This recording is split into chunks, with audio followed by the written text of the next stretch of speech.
আমি সৌরভ রায় মিছরা থেকে বলছি। হ্যাঁ বলুন সৌরভ।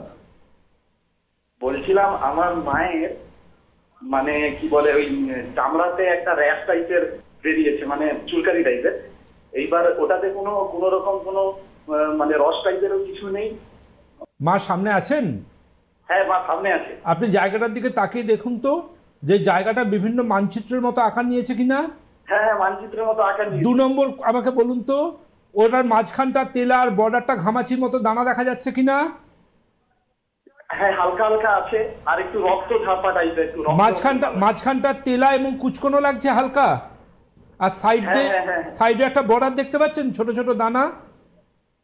হ্যাঁ হ্যাঁ হ্যাঁ। কত বছর হয়েছে? বছর 2-1? এরকমই। হ্যাঁ হ্যাঁ, তো মা পাশ থেকে বলে দিচ্ছেন। হ্যাঁ, সঙ্গে থাকুন। কি হয়েছে? Ringworm infection. Ringworm infection. Exactly আপনি যা বলেন উনি সেটা হ্যাঁ বললেন। ওই যে রাত জেগে পড়ান এবং ওই যে বিভিন্ন জার্নাল, এটাই আপনি বলেন না যে পড়ার কোনো শেষ নেই, জ্ঞানটা কেউ নিতে পারবে, একদম পারফেক্ট।